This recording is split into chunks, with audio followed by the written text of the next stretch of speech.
మీరు ఎప్పుడైనా అలాంటి స్టూడెంట్ ని చూసారా? వాళ్ళ క్లాస్ లో ఎప్పుడు కూడా పెద్దగా మాట్లాడరు, ఎక్కువ చదువుతున్నట్టు కూడా కనిపించరు. బట్ రిజల్ట్స్ వచ్చాక he's always at the top. అప్పుడు మనం అనుకుంటాం వాడు పుట్టగానే జీనియస్ అని. బట్ అది రాంగ్. వాడు జీనియస్ కాదు, వాడు డేంజరస్.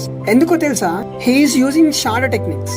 99% స్టూడెంట్స్ వాటిని యూజ్ చేయడానికి భయపడతారు. ఎవరైతే వాటిని యూజ్ చేస్తారో వాళ్ళు టాప్ 1% లో ఉంటారు. సో అలాంటి వాళ్ళ సీక్రెట్స్ ని ఈ వీడియోలో చెప్పబోతుంది. సో ఈ వీడియోని స్కిప్ చేయకుండా చూడండి, లేదంటే చాలా వాల్యుబుల్ ఇన్ఫర్మేషన్ ని మిస్ అయిపోతారు. నార్మల్ గా స్టూడెంట్స్ అందరూ చదివేటప్పుడు కంఫర్టబుల్ గా చదవాలి అనుకుంటారు. బట్ ద షాడో స్టూడెంట్స్ వాళ్ళు బుక్స్ ని చదివి వదిలేయరు. చదవడం అయ్యాక బుక్స్ ని మూసేసి వాళ్ళు అప్పటి వరకు ఏం చదివారనేది గుర్తు తెచ్చుకుంటారు. వాళ్ళు వాళ్ళ బ్రెయిన్ ని ఎంతలా ఫోర్స్ చేస్తారంటే వాళ్ళు పెట్టే ప్రెషర్ కి వాళ్ళ బ్రెయిన్ హర్ట్ అవుతుంది. Pain is the only way to grow. Comfort అనేది ఫెయిల్యూర్స్ కోసం. వాళ్ళు నేర్చుకున్న ప్రతి విషయాన్ని ఒక చిన్న పిల్లాడికి ఎక్స్ప్లెయిన్ చేస్తున్నట్టు చేసుకుంటారు. వాళ్ళు దాన్ని అంత సింపుల్ గా ఎక్స్ప్లెయిన్ చేయలేకపోతే వాళ్ళు అప్పుడు డిసైడ్ అవుతారు వాళ్ళు ఇంకా అందులో మాస్టర్ అవ్వలేదని. సో ఆ వీక్ స్టేజ్ ని దాటుకొని మాస్టర్ అయ్యేంత వరకు వాళ్ళని వాళ్ళు ఫోర్స్ చేసుకుంటారు. ఇక్కడ మోస్ట్ ఇంపార్టెంట్ థింగ్ ఏంటో తెలుసా?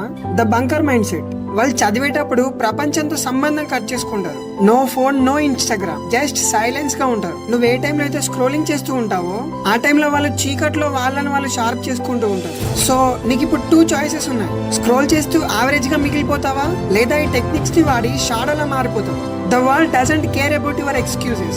Welcome to the evil path. ఇలాంటి బ్రెయిన్ టిప్స్ కావాలి అంటే just stay connect with us. ఎందుకంటే ఒక్కసారి మన ఛానల్ ని చెక్ చేయి, వద్దన్న నీ మైండ్ సెట్ చేంజ్ అవుతుంది.